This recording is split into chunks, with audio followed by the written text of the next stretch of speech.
Hello everybody, welcome back to my channel. My name is Emily if it is your first time here, and in today's video we are going to be talking about new makeup releases. I'm like about 80% sure that last month I actually skipped this video, but I can't remember for sure. I thought that I was going to have a lot more to talk about in this video, but I guess there's just not like a ton of stuff that like super interested me.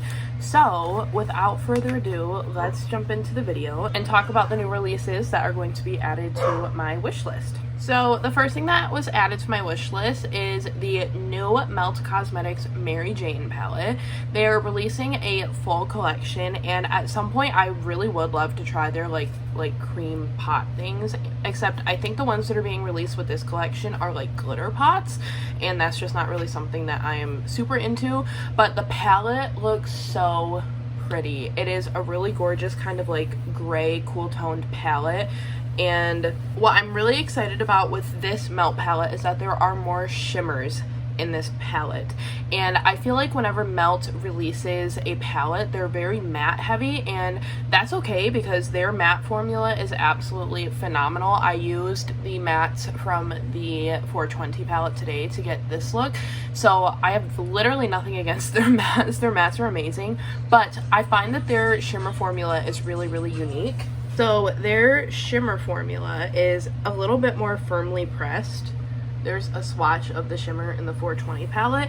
It's a little bit more firmly pressed and almost hard to pick up, but it gives the most beautiful effect on the eyes. It's like a beautiful, like almost topper type formula, and I know that a lot of people don't like topper kind of shimmers, but I personally love them. So I'm really excited to get my hands on this palette and play with the shimmers. The next thing is actually released today, the day that I am filming this, and that is Dezi Perkins' new skincare brand called Dezi Skin, and they are coming out with the klarity vitamin C serum. And I am not like a huge believer in vitamin C. I've used a few vitamin C's in the past, and I just personally felt like they didn't do really anything for me, and maybe it's just the vitamin C's that I was using, but I honestly would love to give this a shot, because even if I don't end up like enjoying it for like correcting dark spots or anything, I might end up enjoying it just for the antioxidants that it has. And I'm also like pretty sure they said it's kind of like a moisturizer formula, so maybe I'll just like it as a moisturizer, who knows. Next, I want to talk about the ColourPop Brow Wax. I feel like everyone and their mothers and their sons and their daughters have been coming out with brow wax type products, and ColourPop has released one. They released like two shades, I guess you could say, a clear one and then like a tinted one, and the shade of the tinted one looks very similar to the shade of my Patrick Ta tinted brow wax, which clearly I love. Clearly I love a brow wax. But this is my holy grail brow product, but it's kind of expensive, and I feel like I'm running through it pretty quickly. And if there is a cheaper alternative out there that does the same thing, then why not give it a shot, you know? So when I do end up picking this up, I will definitely pick up the tinted one. The next thing that I think is super interesting, and I still don't know if it's like going on my wish list and really how I feel about it, I just think it's really interesting, and it's been something that's just kind of been sitting in the back of my mind ever since it's been announced basically, and that is Hindash and his new beauty brand in the palette. So I find that with how saturated the makeup market is, it's really hard to come out with a product, not colors, but a product that is truly has never before been seen. And if I'm not mistaken, at least in my little mind, I have never seen a product that looks like this palette that Hindash is releasing.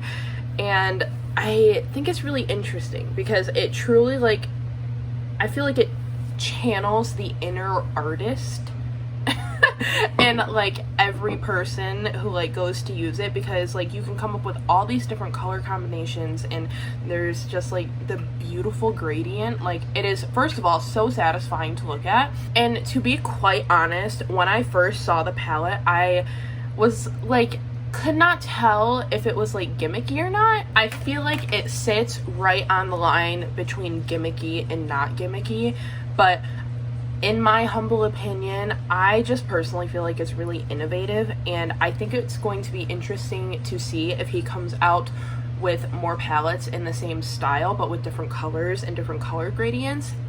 So if he does end up doing that, I could see myself potentially picking one up in the future, but I just am still so unsure if I want to pick up this first release, you know? The next thing I'm going to talk about is something that is getting dragged left and right all over the internet, and that is the Fenty Beauty Gloss Bomb Dip. I think that the concept of this is really interesting. So people have been like saying that it's like stupid and doesn't make sense, but like I feel like to the average makeup consumer, not for like us who like carry around 15 lip glosses in our purses and have 84 in our collection, but to the average makeup consumer who has like 2 to 3 lip products and like a chapstick in their entire collection, I feel like this type of product really makes sense.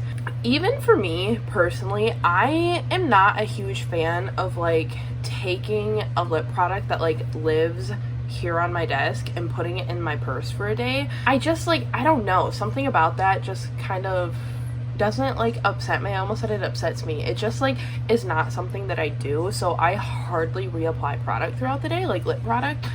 Not to mention the fact that we're still in a panorama and like I'm not applying lip products throughout the day. Maybe once for a picture and then I take it off, like, but that's it. So I just think that this product is actually, again, pretty innovative. So you know how everyone loves the Laneige lip sleeping mask? Personally, I don't understand the hype around it.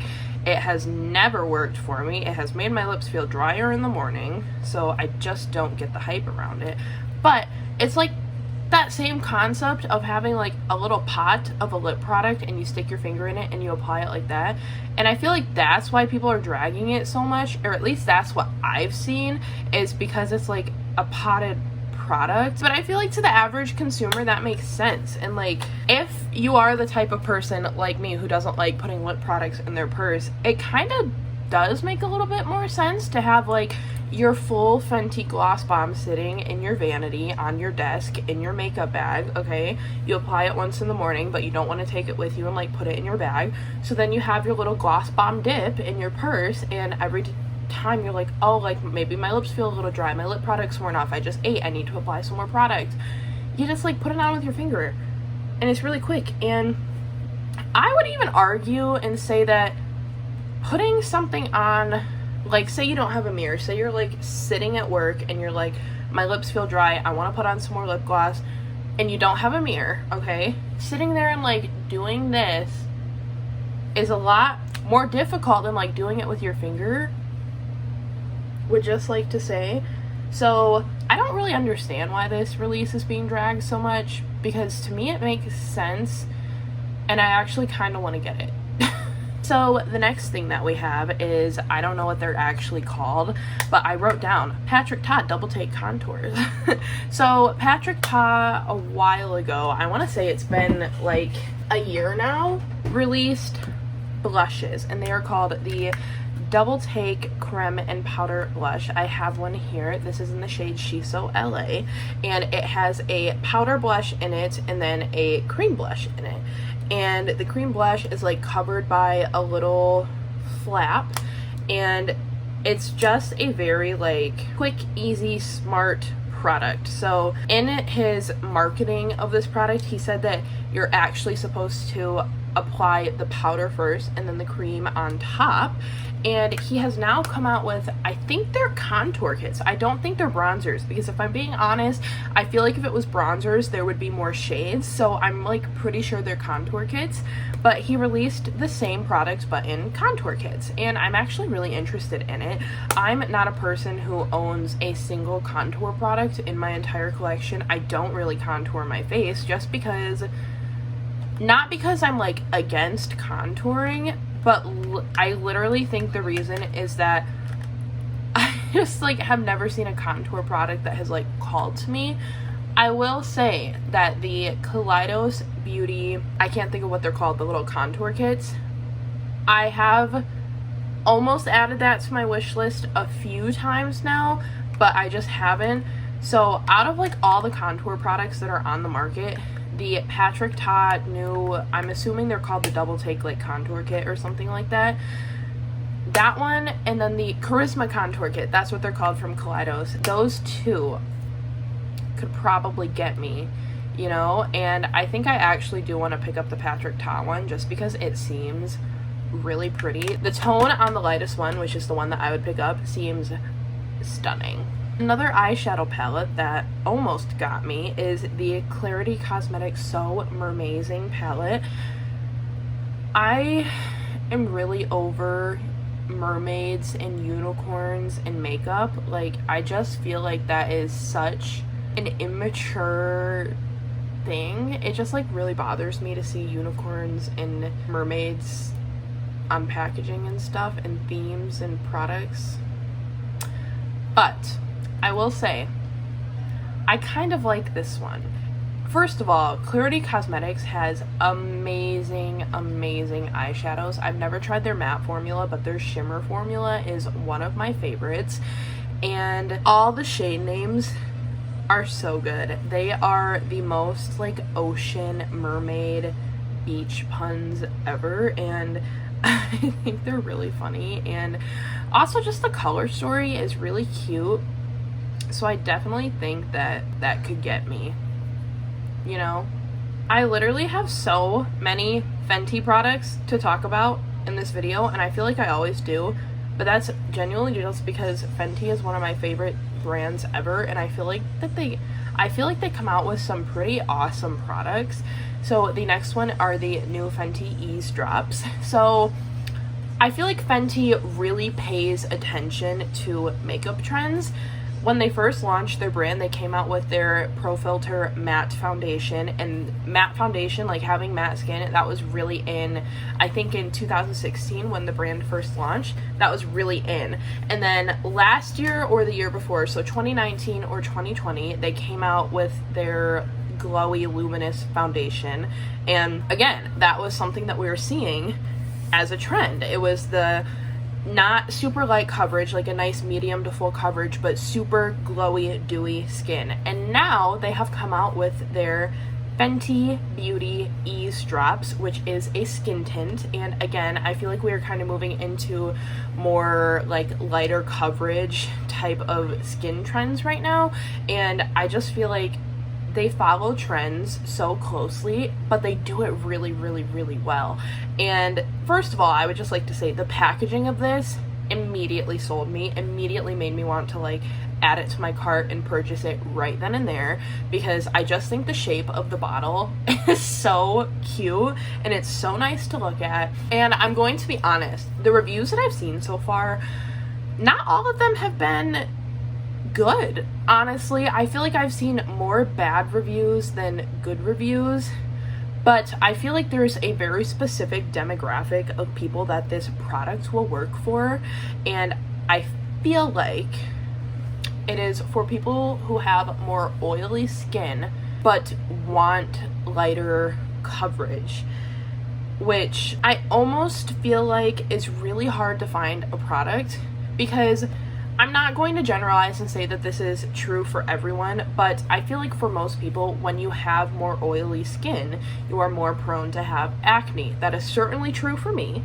So I have oily skin, so I tend to lean towards foundations that are a little bit more matte, but for some reason, all these brands seem to think that matte and full coverage coincide all the time, no matter what, and that's just not the case. Like, I used to love full coverage foundations, and I've just really been getting away from that. I'm not a huge fan of full coverage anymore. The full coverage foundations that I do have in my collection, I do everything that I can to sheer them out. You know, like I don't want to look like I'm wearing a makeup mask. Like, I want you to be able to see my skin, and I don't care that you can see my blemishes. Like, it's skin, you know? It's gonna be blemished. So I feel like it's really cool that Fenty released this skin tint and made it a little bit more matte but still really light coverage, and that is why I'm so excited to try these. And most of the negative reviews that I've seen, I'm pretty sure have been from people who have more dry skin and who have been saying that it like clings to dry patches, makes their skin look really flaky. And you know, like, if you have dry skin, chances are you might not like a product that is more matte just because you already look matte all the time. So I feel, you know, like, you always want what you don't have. So I just think that this product is really interesting, and I think that the type of consumer that the product is like being marketed towards and made for is me. Just specifically me. Next, my light's going crazy. I need to get a new ring light really bad.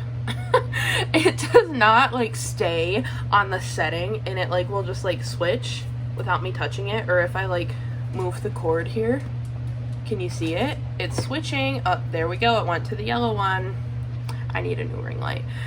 So the next thing are the Melt Cream blushes, and these look so nice. I have seen really amazing reviews on them. I don't think I've seen a negative review, and I just think the colors on this are perfect. I think that the colors and like the color curation is so pretty, and I know that I did add, I think, 2 or 3 shades of this to my wish list, but I cannot remember the names of the shades. But I want some of these cream blushes. My light. I want some of these cream blushes very badly. And the very last Fenty product of the video is the newest shade of their bronzer, their powder bronzer. And I just wanted to talk about this because look at how beautiful that shade is. Back to going on a little rant about Fenty Beauty. When they released their first foundation, why are my eyes looking watery? Maybe just because I love Fenty, who knows? When they released their foundation, their Pro Filter Matte Foundation, they set the expectations for how many shades a brand should release when launching a complexion product. And that being said, I think it's really cool that they set that expectation and are still expanding their shade ranges, because even when their bronzer released, they had a great shade range for their bronzers, but they still looked at it and said, no, we can do more, and then they're adding shades, which I think is really awesome. And this bronzer shade is beautiful, and I can't, oh gosh, I don't want to get it wrong, but I feel like I saw someone talk about how this is actually a really unique shade of bronzer for really deep skin tones, and I think they were talking about how the undertone in it is a little bit more purple rather than like red or anything else. And I don't want to like say that wrong, because I'm pretty sure that that's what someone said about it. And if I'm thinking of a different product that someone was talking about, then I'm sorry, but I'm like about 70% sure it was this bronzer shade. Obviously this is not going on my wish list, because in no way, shape, or form could that bronzer shade ever work for my skin tone, but I just wanted to like shout it out because I think it is really cool that they are still expanding their shade ranges. I just have 2 more products to talk about, or 2 more things to talk about, and one of them being the new Lethal Cosmetics. I think they're multi-chromes, but they also could just be duochromes. Their new liquid shadows. These look so good. The shade range on this, like the shades that they are launching with, are so pretty, and I love that ever since Natasha Denona took credit for creating multi-chrome eyeshadows, all these indie brands have started releasing even more multi-chromes and are being like, actually no, you did not, we've been here, we've been in this category, sorry. And so I think it's really cool that Lethal Cosmetics is coming out with these, and I definitely am going to be picking some up at some point. I don't know the shades yet. Maybe eventually I'll end up picking them all up, but I think that they are stunning. And the very last thing that I'm talking about is actually something that I already have here in my possession, and that is the Musée Beauty Les Jardin palette. This was a limited edition palette for spring. I don't think you can get it anymore, but isn't that just so freaking adorable? The cutest palette I've ever seen. I did do a full swatch party of this palette, and I've posted at least 2 looks on my Instagram account with it, but this was my first like jump into Musée Beauty, and it sold me. I love the formula. I think it is so pretty, and I cannot wait to see what else they release in the future. I will be honest, when when brands, especially brands that I haven't tried anything from but I want to try something from, release something that is branded as limited edition, I almost cannot control myself. I don't know what it is, and I know that it's a marketing ploy to have something be limited edition because then more people want it, because it's like you get it now or you never get it, and like, you know, FOMO. It really got me. It really got me this time. I saw that it was released, or that it was on pre-order, and that it was limited edition, and without hesitation I went and bought it. And I feel like 9 times out of 10 when I do impulse purchases like that, they never end well, and I never end up like actually enjoying what I bought. But this one, this was a good impulse purchase. This is not me advocating for impulse purchasing, but it was, I really enjoy this palette, and I think it is stunning. Alright, that is all I have for this video. I'm really excited to add a bunch of these products to my wish list, and I love talking about new makeup releases. If you enjoyed this video, I hope you will give it a thumbs up and maybe subscribe before you go, and hopefully I will see you in the next one. Bye!